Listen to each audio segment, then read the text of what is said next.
Major breaking news. The United States Court of Appeals for the Third Circuit out of Delaware and Pennsylvania and New Jersey has ordered supplemental briefing in the Bryan Range versus Garland ATF case involving prohibited people under 18 U.S.C. 922 G1, i.e. that if you're not a violent felon, you do not lose your right to keep and bear arms, regardless of what you've been charged with or convicted of as the underlying matter. Let's break down what this means for this Third Circuit order that just occurred right now. Hey folks, I'm Mark Smith, host of the Four Boxes Diner, proud American gun owner, constitutional attorney, member of the United States Supreme Court Bar, and author of the brand new best-selling book, Israel Disarmed: What the 10/7 Terrorist Attacks Teach Americans About the Right to Bear Arms. Learn about the mistakes the Israelis made so we don't make them here. Very important information around the globe and throughout history in the book, Israel Disarmed, speaking to the right to keep and bear arms and private armed citizens. All right, folks, this is big deal. Big deal. Let me tell you what it means. The U.S. Court of Appeals for the Third Circuit out of New Jersey, Delaware, and Pennsylvania. If you may recall, they entered a powerful opinion, en banc no less, en banc, meaning the whole court considered it, saying that if you're a nonviolent felon, such as Bryan Range, because the name of the case is Bryan Range versus ATF and Merrick Garland, the Department of Justice head, Attorney General. If you're a nonviolent felon and you've been convicted of a felony as defined by federal law, but you're not violent, no evidence of violence in your past or anything like that, you cannot be permanently disarmed. You cannot lose permanently your right to keep and bear arms under the Second Amendment. The Third Circuit agreed with that argument and said that it is indeed the case that if you look at the history of regulations, laws of who can be disarmed in American life, going back to the founding, the people that can be disarmed are those, as we've talked about before, those that are physically violent to themselves or to others. But just being labeled a felon by politicians for something you've done is not the key touchstone. Because anything can be a felony. They can make jaywalking a felony. Because as you recall, under federal law, and this is where the game gets played, and I've warned you about this, federal law defines a felony for the purposes of 18 U.S.C. 922 G1, which is the prohibited people, meaning if you're on that list of 922 G1, you are disarmed for life. That's a prohibited person list, 922G, okay? If you're on that list for 922G1, meaning you've been convicted of a felony, you are disarmed for the rest of your life permanently. But the game is this, that the definition of felony by federal law is not what you and I might think a felony is. Because when we think of felonies, just normally, commonsensically, we think of murderers, rapists, robbers, right? That's what we think of. People that, violently beat somebody up and put them in a hospital. Those are felonies. But what's happened is, and we've talked about this distinction between malum in se crimes, which are evil in themselves, and malum prohibitum crimes, which are just crimes because the politicians say so, like the length of a barrel of a gun, whether you're a felon or not for possessing it. That has nothing to do with evil or morality. That's just a legislative line drawing by a bunch of politicians. There's no moral component to the length of a barrel as to what's legal and what's not, what's an NFA item, what's not. So the point being that you cannot allow, and the Supreme Court has finally recognized this, you cannot allow politicians to just label everything on earth a felony and then use 18 U.S.C. 922 G1 as a basis to disarm Americans. Because if that's the case, then Congress and every state legislature is going to make jaywalking a felony. And that will disarm everyone. And again, the key to understand is, what does Congress define as a felony? The answer is, in short, is that if you have been convicted of a crime where you could have been sentenced to prison for more than 1 year, even if you've never spent a day in prison, if you've been convicted of a crime where you in theory could have been, under the law, put in prison for more than 1 year, you are a felon for the purposes of 18 U.S.C. 922 G1, and you are disarmed for the rest of your life. You're permanently disarmed. Now, this is absurd, because this has nothing to do with anything except just arbitrary line drawing by politicians. And in places like Massachusetts, for example, and again, I'm not condoning DUIs, driving while drunk or under the influence at all. I'm not saying you should do that. You shouldn't.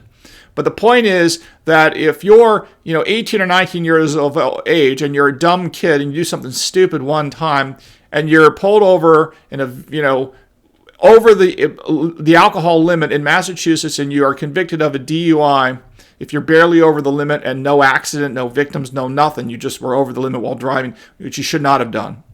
But the point is, because you, in theory, could go to prison for multiple years under that statute, even though no one does for the first-time offense when there's no victims, you are disarmed. You lose your right to keep and bear arms for the rest of your life under 18 U.S.C. 922 G1, and that's simply plainly absurd. And the Supreme Court has recognized this for all intents and purposes with the Rahimi decision, where they said that you can disarm people that are violent, dangerous to themselves, or really violent, dangerous to others. I think it will extend to themselves at some point, but they haven't done that yet. And of course, one of the issues is you have these people that are non-violent felons who have never committed any kind of violent act, like Martha Stewart is a felon for lying to the FBI. So she's lost her right to keep and bear arms for life, even though she's never hurt a fly. Literally, is my guess. So with that in mind, the Range case was up on cert, as you may recall, and the Department of Justice actually wanted the Supreme Court to hear the Brian Range case. So did the Range lawyers, as I recall. But the U.S. Supreme Court GVR'd the case back to the Third Circuit for reconsideration in light of the Rahimi decision. Now, it's pretty clear to me that there's nothing in the Rahimi decision that's going to contradict what the Third Circuit held in the Range case, which said that if there's no evidence of violence in your background and you're convicted of a non-violent felony, that is not a basis for losing your gun rights for life, and Brian Range cannot be denied his Second Amendment rights for the rest of his life for a welfare-related fraud he committed 20 years ago for failing to disclose like landscaping or lawn mowing income or something on some welfare application, and he got some food stamps or something when he should not have qualified for that because he lied about his income. He didn't disclose all of his income. It was something like that. Now, you shouldn't do that, and you should be punished if you break the law like that, yes, but to be disarmed for the rest of your life and lose your Second Amendment rights seems to me a bridge too far, and that's exactly what the Third Circuit Court of Appeals said in the Range decision. It went up onto the Supreme Court. The Supreme Court granted cert, vacated the lower court decision, and sent it back to the Third Circuit. So the breaking news is this, that today the U.S. Court of Appeals for the Third Circuit has ordered immediate briefing, supplemental briefing, as to what the Rahimi case means for the Range case. Let me read the order to you. By order entered July 2nd, 2024, the Supreme Court of the United States vacated this court's en banc opinion and remanded the case for further consideration in light of United States v. Rahimi. At the direction of the court, the parties are ordered to file simultaneous supplemental briefs addressing the impact of Rahimi on this matter. The supplemental brief shall be filed within 21 days from the date of this order and shall not exceed 6,500 words. The parties shall file the supplemental briefs in electronic format and provide, and this is key, folks, and provide 16 copies of the supplemental briefs in paper format. In some ways, the most important part of this, strangely enough, is 16 copies. Why did the Third Circuit order the parties to provide 16 copies of their supplemental briefing about how Rahimi impacts the Range decision from, earlier in 2023 was when the decision came out by the Third Circuit?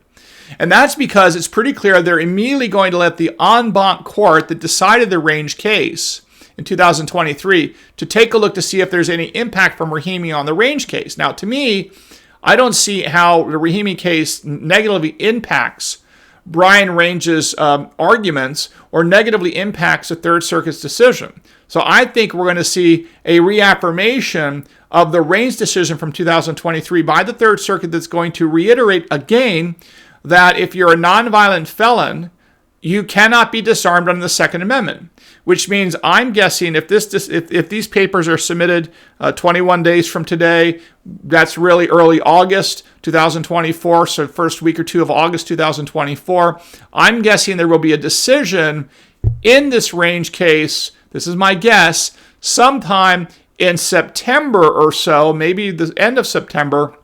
And I'm guessing, because I don't see why they would do anything other than what I'm about to say, that they're going to reaffirm their decision in range en banc and say, we don't need to rehear argument or anything else in this. It's pretty clear nothing's changed with our analysis. There's no history that was considered or anything like that that would be a problem for what we said in 2023. And I think they're going to reaffirm their Range decision from 2023 to say that Brian Range is a nonviolent felon, cannot be disarmed under the Second Amendment because there's no historical basis for disarming someone who's nonviolent for the rest of their lives. And I think that's what the Third Circuit's going to do in the next few months. Now, why is this such a big deal? It's because when the Third Circuit issues that order, as I'm predicting, and I'm pretty good at this, when they reaffirm their decision from 2023 and say that Brian Range gets his right to keep and bear arms back, that is going to force milquetoast moderate Merrick Garland, the most moderate Supreme Court justice ever nominated to the bench, according to Barack Obama and his friends, accordingly. So milquetoast moderate Merrick Garland is going to have to seek cert in the Range case in late fall, early winter of 2023 is my guess, and the Supreme Court will now have the opportunity to grant cert in the term 2023-2024 and hear the Range case. So even though they GVR'd Range in July 2024, it's quite possible that the Range case may be back up in front of the U.S. Supreme Court on the merits still in the 2024-2025 term, right, which is this coming term.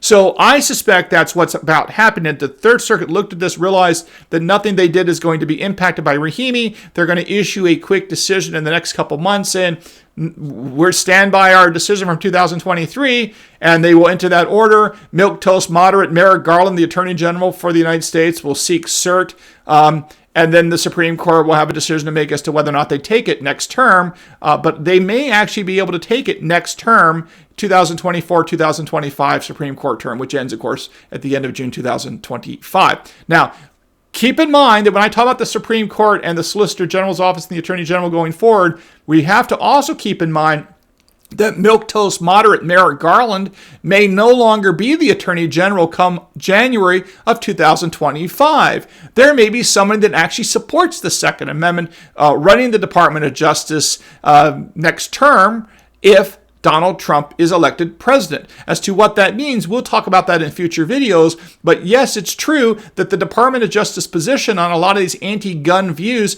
may get swapped out by someone that may agree with the Second Amendment plaintiffs to say, yeah, we agree. We think this federal law is unconstitutional and should be struck down. That would be a dramatic change in the position of the Department of Justice and well warranted. And of course, that's possible if Donald Trump is elected president. If Joe Biden is reelected president, or whoever the new Democratic lackey is elected president, I don't think that the anti-gun bias is going to change one bit. But nevertheless, we'll see what happens in the next several months. So in the short run, very interesting news out of the Third Circuit. Let's see what happens next. Make sure you subscribe to this channel if you have not already done so. We're trying to grow our ranks. Don't forget to follow me on X at 4Boxes Diner, where we have almost 17,000 followers over on X. Check that out, and we'll see you again soon here at the 4Boxes Diner. Orders up. Table 2A.